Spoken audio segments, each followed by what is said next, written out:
In 18th century France, there lived a man who was one of the most gifted and abominable personages in an era that knew no lack of gifted and abominable personages.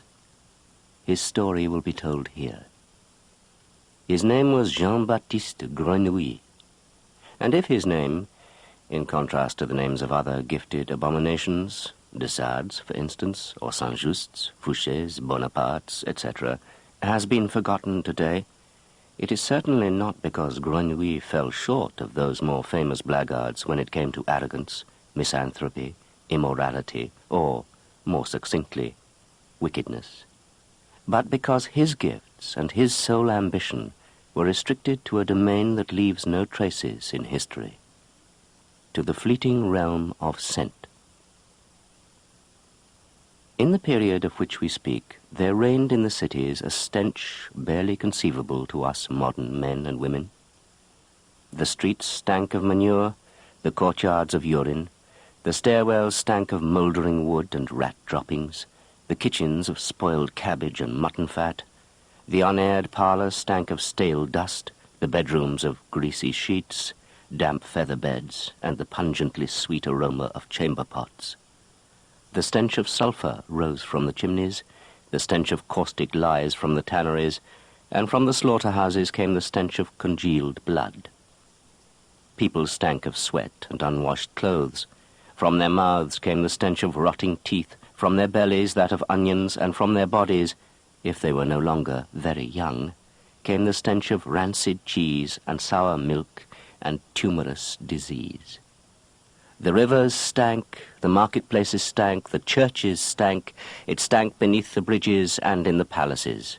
The peasant stank as did the priest, the apprentice as did his master's wife, the whole of the aristocracy stank, even the king himself stank like a rank lion, and the queen like an old goat, summer and winter. For in the 18th century there was nothing to hinder bacteria busy at decomposition, and so there was no human activity, either constructive or destructive, no manifestation of germinating or decaying life, that was not accompanied by stench. And of course the stench was foulest in Paris, for Paris was the largest city of France. And in turn there was a spot in Paris under the sway of particularly fiendish stench. Between the Rue aux Fers and the Rue de la Ferronnerie, the Cimetière des Innocents, to be exact. For 800 years the dead had been brought here from the Hôtel Dieu and from the surrounding parish churches. For 800 years, day in, day out, corpses by the dozens had been carted here and tossed into long ditches, stacked bone upon bone for 800 years in the tombs and charnel houses. Only later, on the eve of the Revolution, after several of the grave pits had caved in and the stench had driven the swollen graveyard's neighbours to more than mere protest and to actual insurrection, was it finally closed and abandoned. Millions of bones and skulls were shovelled into the catacombs of Montmartre, and in its place a food market was erected. Here then, on the most putrid spot in the whole kingdom, Jean-Baptiste Grenouille was born on the 17th of July, 1738. It was one of the hottest days of the year. The heat lay leaden upon the graveyard, squeezing its putrefying vapour, a blend of rotting melon and the fetid odour of burnt animal horn, out into the nearby alleys. When the labour pains began, Grenouille's mother was standing at a fish stall in the Rue aux Fers, scaling whiting that she had just gutted. The fish, ostensibly taken that very morning from the Seine, already stank so vilely that the smell masked the odour of corpses. Grenouille's mother, however, perceived the odour neither of the fish nor of the corpses, for her sense of smell had been utterly dulled, besides which her belly hurt and the pain deadened all susceptibility to sensate impressions. She only wanted the pain to stop. She wanted to put this revolting birth behind her as quickly as possible. It was her 5th. She had effected all the others here at the fish booth, and all had been stillbirths, or semi-stillbirths, for the bloody meat that emerged had not differed greatly from the fish guts that lay there already, nor had lived much longer, and by evening the whole mess had been shoveled away and carted off to the graveyard or down to the river.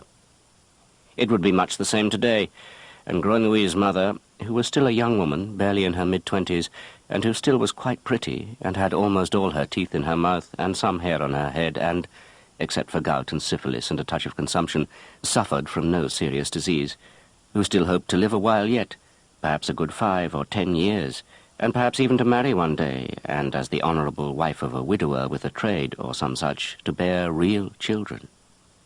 Grenouille's mother wished that it were already over. And when the final contractions began, she squatted down under the gutting table, and there gave birth, as she had done 4 times before, and cut the newborn thing's umbilical cord with her gutting knife. But then, on account of the heat and the stench, which she did not perceive as such, but only as an unbearable, numbing something, like a field of lilies or a small room filled with too many narcissi, she grew faint, toppled to one side, fell out from under the table into the street, and lay there, knife in hand. Tumult and turmoil. The crowd stands in a circle around her, staring. Someone hails the police. The woman with the knife in her hand is still lying in the street. Slowly she comes to. What has happened to her? Nothing. What is she doing with that knife? Nothing. Where does the blood on her skirt come from? From the fish. She stands up, tosses the knife aside, and walks off to wash. And then, unexpectedly, the infant under the gutting table begins to squall. They have a look, and beneath a swarm of flies and amid the offal and fish heads, they discover a newborn child. They pull it out.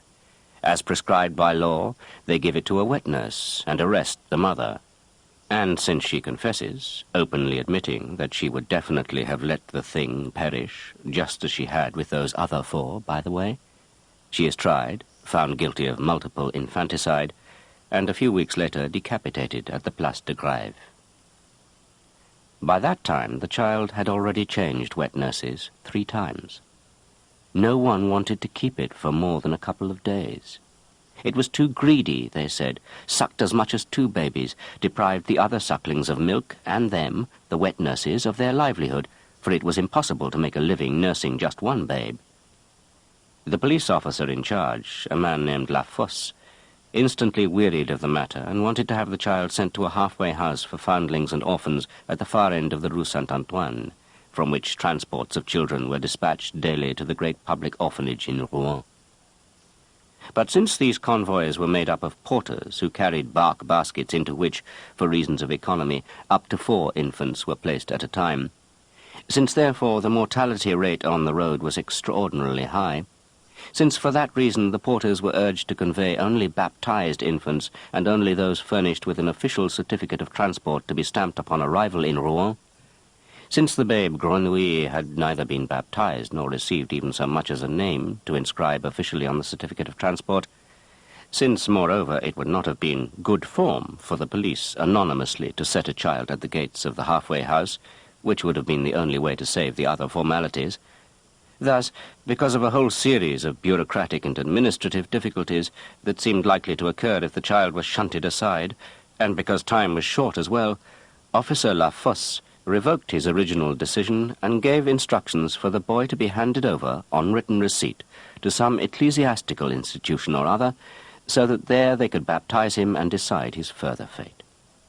He got rid of him at the cloister of Saint-Méry in the Rue Saint-Martin. There they baptized him with the name Jean-Baptiste. And because on that day the prior was in a good mood and the eleemosynary fund not yet exhausted, they did not have the child shipped to Rouen, but instead pampered him at the cloister's expense. To this end he was given to a wet nurse named Jeanne Bussy, who lived in the Rue Saint-Denis, and was to receive, until further notice, 3 francs per week for her trouble. A few weeks later, the wet nurse, Jeanne Bussy, stood, market-basket in hand, at the gates of the cloister of Saint-Méry, and the minute they were opened by a bald monk of about 50, with a faint odour of vinegar about him, Father Terrier, she said, "There," and set her market-basket down on the threshold. "What's that?" asked Terrier, bending down over the basket and sniffing at it in the hope that it was something edible. "The bastard of that woman from the Rue aux Fers who killed her babies." The monk poked about in the basket with his finger until he had exposed the face of the sleeping infant. "He looks good, rosy pink and well nourished." "Because he's stuffed himself on me. Because he's pumped me dry down to the bones. But I've put a stop to that. Now you can feed him yourselves with goat's milk, with pap, with beet juice. He'll gobble up anything, that bastard will." Father Terrier was an easygoing man. Among his duties was the administration of the cloister's charities, the distribution of its monies to the poor and needy. And for that he expected a thank you, and that he not be bothered further. He despised technical details, because details meant difficulties, and difficulties meant ruffling his composure, and he simply would not put up with that. He was upset that he had even opened the gate. He wished that this female would take her market basket and go home and let him alone with her suckling problems. Slowly he straightened up, and as he did, he breathed the scent of milk and cheesy wool exuded by the wet nurse. It was a pleasant aroma. "I don't understand what it is you want. I really don't understand what you are getting at. I can only presume that it would certainly do no harm to this infant if he were to spend a good while yet lying at your breast." "None to him," the wet nurse snarled back, "but plenty to me. I've lost 10 pounds and been eating like I was 3 women. And for what? For 3 francs a week?" "Ah, I understand," said Terrier, almost relieved. "I catch your drift. Once again, it's a matter of money." "No," said the wet nurse. "Of course it is. It's always a matter of money. When there's a knock at this gate, it's a matter of money. Just once I'd like to open it and find someone standing there for whom it was a matter of something else. Someone, for instance, with some little show of thoughtfulness. Fruit, perhaps, or a few nuts. After all, in autumn there are lots of things someone could come by with. Flowers, maybe. Or if only someone would simply come and say a friendly word. 'God bless you, Father Terrier. I wish you a good day.' But I'll probably never live to see it happen. If it isn't a beggar, it's a merchant, and if it isn't a merchant, it's a tradesman, and if it isn't alms he wants, then he presents me with a bill. I can't even go out into the street any more. When I go out on the street, I can't take 3 steps before I'm hedged in by folk wanting money." "Not me," said the wet nurse. "But I'll tell you this. You aren't the only wet nurse in the parish. There are hundreds of excellent foster mothers who would scramble for the chance of putting this charming babe to their breast for 3 francs a week, or to supply him with pap or juices or whatever nourishment, then give him to one of them. On the other hand, it's not good to pass a child around like that. Who knows if he would flourish as well on someone else's milk as on yours? He's used to the smell of your breast, as you surely know, and to the beat of your heart." And once again he inhaled deeply of the warm vapours streaming from the wet nurse. But then, noticing that his words had made no impression on her, he said, "No, take the child home with you. I'll speak to the prior about all this. I shall suggest to him that in the future you be given 4 francs a week." "No," said the wet nurse. "All right, 5. "No." "How much more do you want, then?" Terrier shouted at her. 5 francs is a pile of money for the menial task of feeding a baby." "I don't want any money at all," said the wet nurse. "I want this bastard out of my house." "But why, my good woman?" said Terrier, poking his finger in the basket again. "He really is an adorable child. He's rosy pink, he doesn't cry, and he's been baptized." "He's possessed by the devil." Terrier quickly withdrew his finger from the basket. "Impossible. It is absolutely impossible for an infant to be possessed by the devil. An infant is not yet a human being. It is a pre-human being, and does not yet possess a fully developed soul, which is why it is of no interest to the devil. Can he talk already, perhaps? Does he twitch and jerk? Does he move things about in the room? Does some evil stench come from him?" "He doesn't smell at all," said the wet nurse. "And there you have it. That is a clear sign. If he were possessed by the devil, then he would have to stink. And to soothe the wet nurse, and to put his own courage to the test, Terrier lifted the basket and held it up to his nose. "I smell absolutely nothing out of the ordinary," he said, after he had sniffed for a while. "Really nothing out of the ordinary. Though it does appear as if there's an odour coming from his nappy," and he held out the basket to her so that she could confirm his opinion. "That's not what I mean," said the wet nurse peevishly, shoving the basket away. "I don't mean what's in the nappy. His soil smells, that's true enough. But it's the bastard himself. He doesn't smell." "Because he's healthy," Terrier cried. "Because he's healthy, that's why he doesn't smell. Only sick babies smell, everyone knows that. It's well known that a child with the pox smells like horse manure, and one with scarlet fever like old apples, and a consumptive child smells like onions. He is healthy. That's all that's wrong with him. Do you think he should stink? Do your own children stink?" "No," said the wet nurse. "My children smell like human children ought to smell."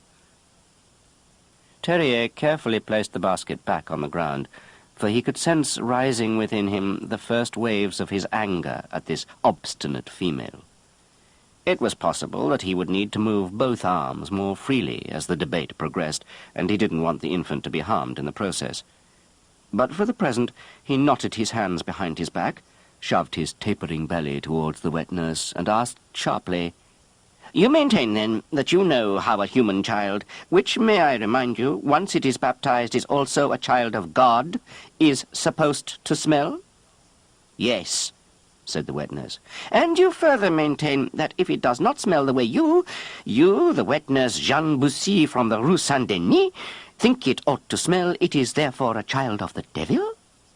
He swung his left hand out from behind his back and menacingly held the question mark of his index finger in her face. The wet nurse thought it over. She was not happy that the conversation had all at once turned into a theological cross-examination, in which she could only be the loser. "That's not what I meant to say," she answered evasively. "You priests will have to decide whether all this has anything to do with the devil or not, Father Terrier. That's not for such as me to say. I only know one thing. This baby makes my flesh creep because it doesn't smell the way children ought to smell." "Aha!" said Terrier with satisfaction, letting his arms swing away again. "You retract all that about the devil, do you? Good. But now be so kind as to tell me, what does a baby smell like when he smells the way you think he ought to smell? Well?" "He smells good," said the wet nurse. "What do you mean, good?" Terrier bellowed at her. "Lots of things smell good. A bouquet of lavender smells good. Stewed meat smells good. The gardens of Arabia smell good. But what does a baby smell like is what I want to know." The wet nurse hesitated. She knew very well how babies smell. She knew precisely. After all, she had fed, tended, cradled, and kissed dozens of them. She could find them at night with her nose. Why, right at that moment she bore that baby's smell clearly in her nose. But never until now had she described it in words. "Well," barked Terrier, clicking his fingernails impatiently. "Well, it's—" the wet nurse began. "It's not all that easy to say because they don't smell the same all over. Although they smell good all over, Father, you know what I mean? Their feet, for instance. They smell like a smooth, warm stone. Or no, more like curds. Or like butter, like fresh butter. That's it, exactly. They smell like fresh butter. And their bodies smell like a pancake that's been soaked in milk. And their heads up on top, at the back of the head, where the hair makes a cowlick there. See what I mean? Father, there, where you've got nothing left." And she tapped the bald spot on the head of the monk, who, struck speechless for a moment by this flood of detailed inanity, had obediently bent his head down. "There, right there, is where they smell best of all. It smells like caramel. It smells so sweet, so wonderful. Oh, Father, you have no idea. Once you've smelled them there, you love them whether they're your own or somebody else's. And that's how little children have to smell, and no other way. And if they don't smell like that, if they don't have any smell at all up there, even less than cold air does, like that little bastard there, then... You can explain it however you like, Father, but I and she crossed her arms resolutely beneath her bosom and cast a look of disgust towards the basket at her feet, as if it contained toads. "I, Jean Bussy, will not take that thing back." Father Terrier slowly raised his lowered head and ran his fingers across his bald head a few times, as if hoping to put the hair in order, then passed his fingers beneath his nose, as if by accident, and sniffed thoughtfully. "Like caramel?" he asked, attempting to find his stern tone again. "Caramel? What do you know about caramel? Have you ever eaten any?" "Not exactly," said the wet nurse. "But once I was in a grand mansion in the Rue Saint-Honoré and watched how they made it out of melted sugar and cream. It smelled so good that I've never forgotten it." Yes, all right," said Terrier, and took his finger from his nose. "But please hold your tongue now. I find it quite exhausting to continue a conversation with you on such a level. I have determined that, for whatever reason, you refuse to nourish any longer the babe put under your care, Jean-Baptiste Grenouille, and are returning him herewith to his temporary guardian, the cloister of Saint-Méry. I find that distressing, but I apparently cannot alter the fact. You are discharged." With that he grabbed the basket, took one last whiff of that fleeting, woolly, warm milkiness, and slammed the door. Then he went to his office. Father Terrier was an educated man. He had not merely studied theology, but had read the philosophers as well, and had dabbled with botany and alchemy on the side. He had a rather high opinion of his own critical faculties. To be sure, he would never go so far as some, who questioned the miracles, the oracles, the very truth of Holy Scripture, even though the biblical texts could not, strictly speaking, be explained by reason alone, indeed often directly contradicted it. He preferred not to meddle with such problems. They were too discomforting for him, and would only land him in the most agonizing insecurity and disquiet. Whereas to make use of one's reason, one truly needed both security and quiet. What he most vigorously did combat, however, were the superstitious notions of the simple folk. Witches and fortune-telling cards, the wearing of amulets, the evil eye, exorcisms, hocus-pocus at full moon, and all the other acts they performed.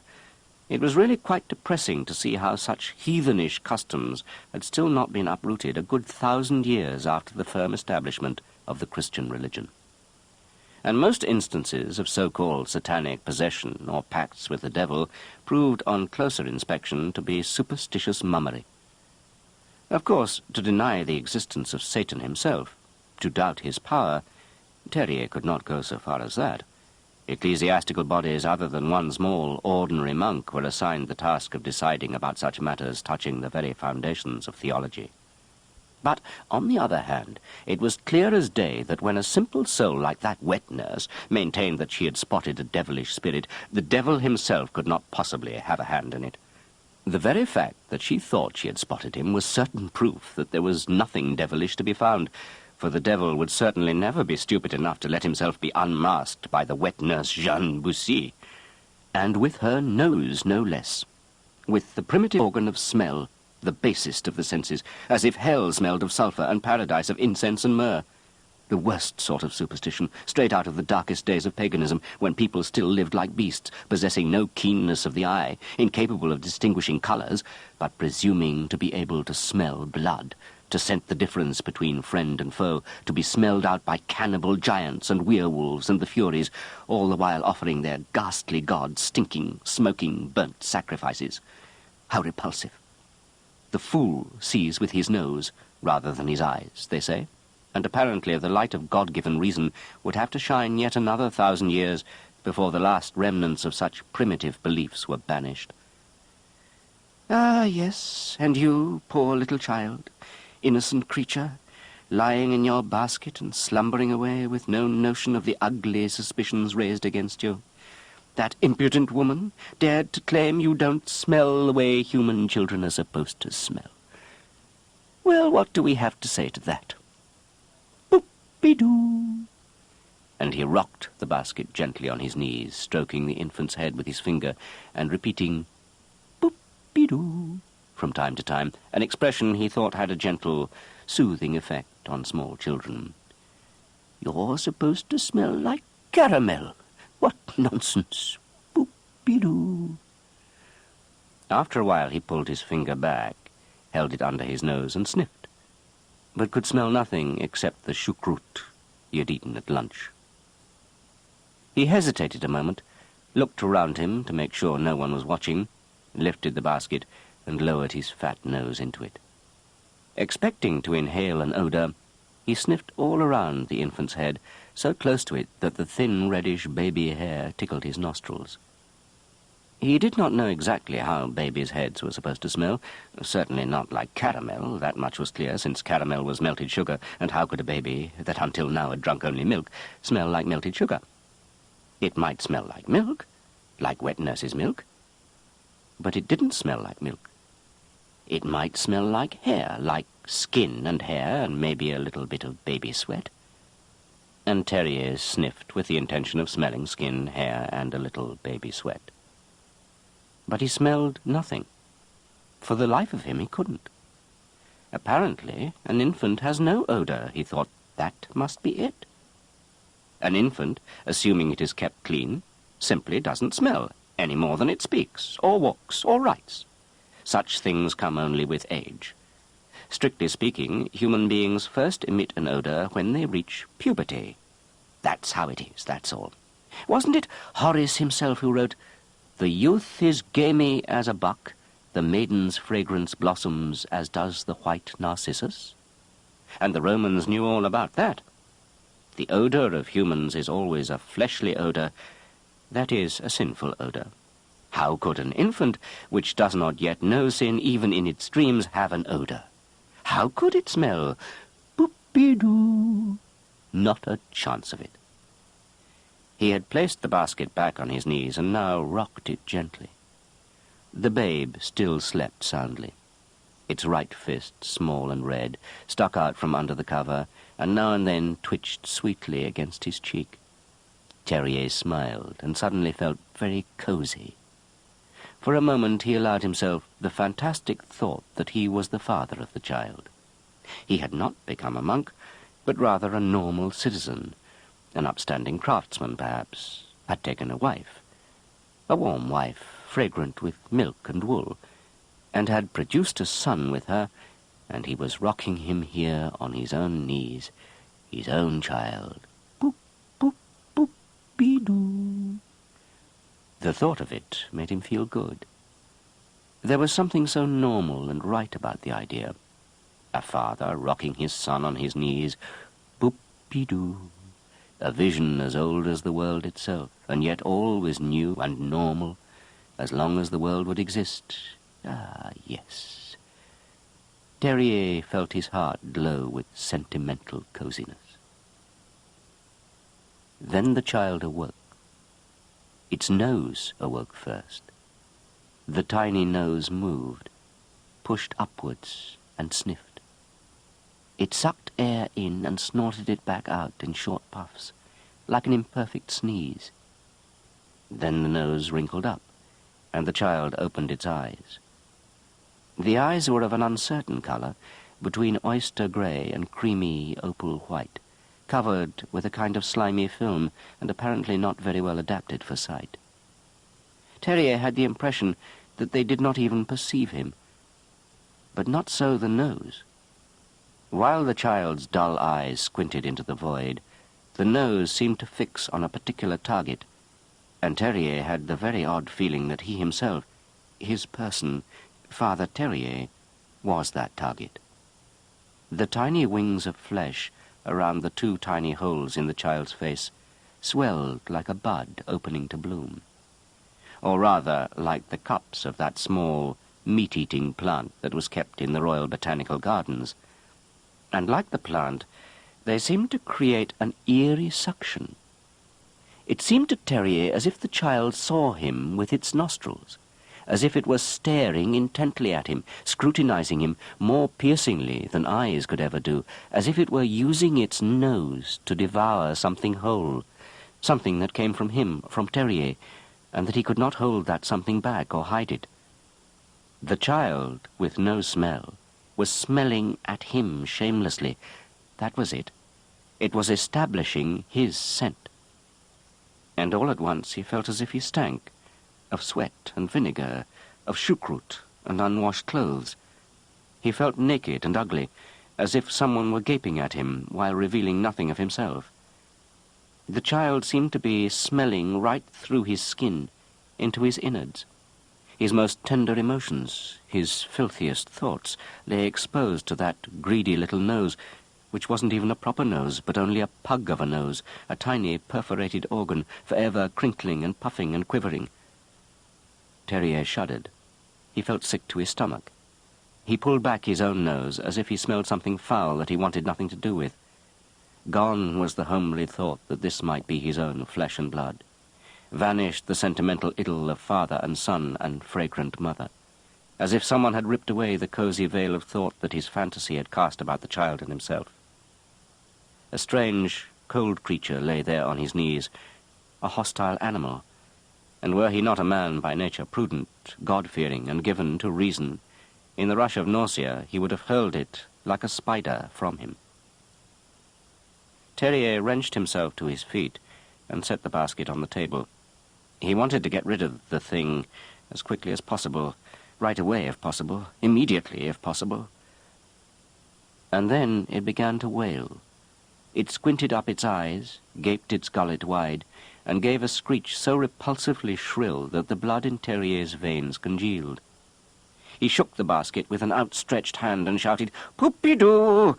to silence the child, but it only bellowed more loudly and turned completely blue in the face and looked as if it would burst from bellowing. "Away with it," thought Terrier. "Away this very instant with this—" He was about to say devil, but caught himself and restrained. "Away with this monster, with this insufferable child." But away where?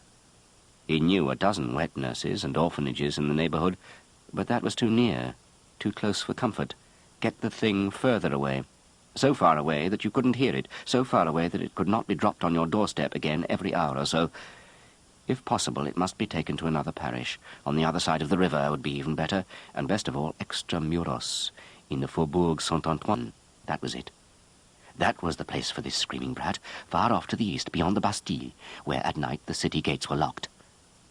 And he hitched up his cassock and grabbed the bellowing basket and ran off, ran through the tangle of alleys to the Rue de Faubourg Saint-Antoine, eastwards, up the Seine, out of the city, far, far out, to the Rue de Charonne, almost to its very end, where, at an address near the cloister Madeleine de Trenelle, he knew there lived a certain Madame Gaillard, who took children to board, no matter of what age or sort, as long as someone paid for them. And there he handed over the child, still screaming, paid a year in advance, and fled back into the city, and once at the cloister cast his clothes from him as if they were foully soiled, washed himself from head to foot, and crept into bed in his cell, crossing himself repeatedly, praying long, and finally, with some relief, falling asleep. Madame Gaillard's life already lay behind her, though she was not yet 30 years old. To the world she looked as old as her years, and at the same time 2, 3, 100 times older, like the mummy of a young girl. But on the inside she was long since dead. When she was a child, her father had struck her across the forehead with a poker, just above the base of the nose, and she had lost for good all sense of smell and every sense of human warmth and human coldness. Indeed, every human passion. With that one blow, tenderness had become as foreign to her as enmity, joy as strange as despair. She felt nothing when later she slept with a man, and just as little when she bore her children. She did not grieve over those that died, nor rejoice over those that remained to her. When her husband beat her, she did not flinch, and she felt no sense of relief when he died of cholera in the Hôtel Dieu. The only two sensations that she was aware of were a very slight depression at the approach of her monthly migraine and a very slight elevation of mood at its departure. Otherwise, this numbed woman felt nothing. On the other hand, or perhaps precisely because of her total lack of emotion, Madame Gaillard had a merciless sense of order and justice. She showed no preference for any one of the children entrusted to her, nor discriminated against any one of them. She served up 3 meals a day and not the tiniest snack more. She changed the nappies of the little ones 3 times a day, but only until their 2nd birthday. Whoever shat in his pants after that received an uncensorious slap and 1 less meal. Exactly 1/2 of the boarding fees were spent for her wards, exactly 1/2 she retained for herself. She did not attempt to increase her profits when prices went down, and in hard times she did not charge a single sol extra, even when it was a matter of life and death. Otherwise her business would have been of no value to her. She needed the money. She had figured it down to the penny. In her old age, she wanted to buy an annuity, with just enough beyond that so that she could afford to die at home rather than perish miserably in the Hôtel Dieu as her husband had. The death itself had left her cold, but she dreaded a communal, public death among hundreds of strangers. She wanted to afford a private death, and for that she needed her full cut of the boarding fees. True, there were winters when 3 or 4 of her 24 little boarders died. Still, her record was considerably better than that of most other private foster mothers, and surpassed by far the 2nd of the great public and ecclesiastical orphanages, where the losses often came to 9 out of 10. There were plenty of replacements. Paris produced over 10,000 new foundlings, bastards, and orphans a year. Several such losses were quite affordable. For little Grenouille, Madame Gaillard's establishment was a blessing. He probably could not have survived anywhere else. But here, with this small-souled woman, he throve. He had a tough constitution. Whoever has survived his own birth on a rubbish heap is not so easily shoved back out of this world again. He could eat watery soup for days on end. He managed on the thinnest milk, digested the rottenest vegetables and spoiled meat. In the course of his childhood he survived the measles, dysentery, chicken-pox, cholera, a 20-foot fall into a well, and a scalding with boiling water poured over his chest.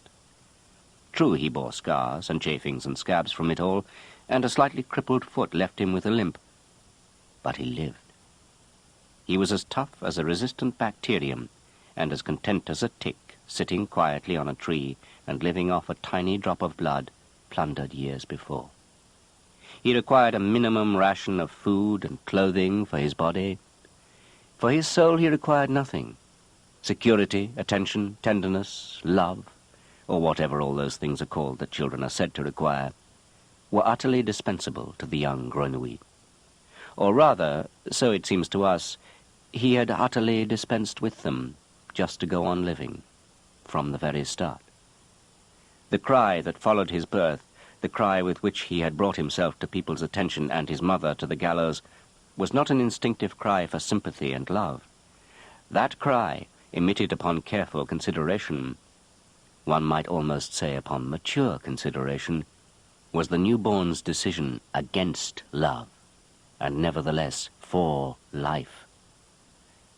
Under the circumstances, the latter was possible only without the former, and had the child demanded both, it would doubtless have abruptly come to a grisly end. Of course, it could have grabbed the other possibility open to it and held its peace, and thus have chosen the path from birth to death without a detour by way of life, sparing itself and the world a great deal of mischief. But to have made such a modest exit would have demanded a modicum of native civility, and that Grenouille did not possess. He was an abomination from the start. He decided in favor of life out of sheer spite and sheer malice. Obviously, he did not decide this as an adult would decide, who requires his more or less substantial experience and reason to choose among various options. But he did decide vegetatively, as a bean, when once tossed aside, might decide whether it ought to germinate or had better let things be. Or, like that tick in the tree, for which life has nothing better to offer than perpetual hibernation.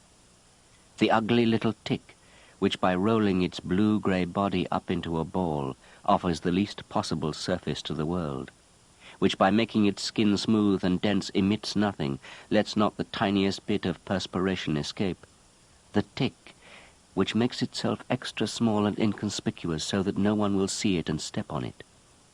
The lonely tick, which, wrapped up in itself, huddles in its tree, blind, deaf and dumb, and simply sniffs all year long, for miles around, for the blood of some passing animal that it could never reach under its own power. The tick could let itself drop. It could fall to the floor of the forest and creep a millimetre or two here or there on its 6 tiny legs and lie down to die under the leaves. It would be no great loss, God knows. But the tick, stubborn, sullen, and loathsome, huddles there and lives and waits. Waits for that most improbable of chances that will bring blood, in animal form, directly beneath its tree. And only then does it abandon caution and drop and scratch and bore and bite into that alien flesh. The young grenouille was such a tick. He lived encapsulated in himself and waited for better times. He gave the world nothing but his dung, no smile, no cry, no glimmer in the eye, not even his own scent.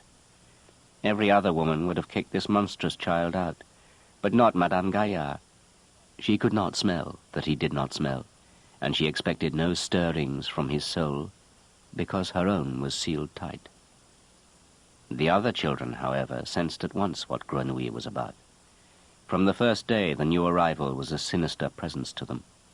They avoided the box in which he lay, and edged closer in their beds as if it had grown colder in the room. The younger ones would sometimes cry out in the night. They felt a draught sweep through the room. Others dreamed something was taking their breath away. One day the older ones conspired to suffocate him. They piled rags and blankets and straw over his face and weighed it all down with bricks. When Madame Gaillard dug him out the next morning, he was crumpled and squashed and blue, but not dead. They tried it a few more times, but in vain. Simple strangulation, using their bare hands or stopping up his mouth and nose, which would have been a more dependable method, they did not dare try. They didn't want to touch him. He disgusted them the way a fat spider that you can't bring yourself to crush with your own hand disgusts you. As he grew older, they gave up their attempted murders. They probably realized that he could not be destroyed. Instead, they stayed out of his way, ran off, or at least avoided touching him. They did not hate him. They weren't jealous of him either, nor did they begrudge him the food he ate. There was not the slightest cause for such feelings in the Gaillard household. It simply disturbed them that he was there. They could not smell him.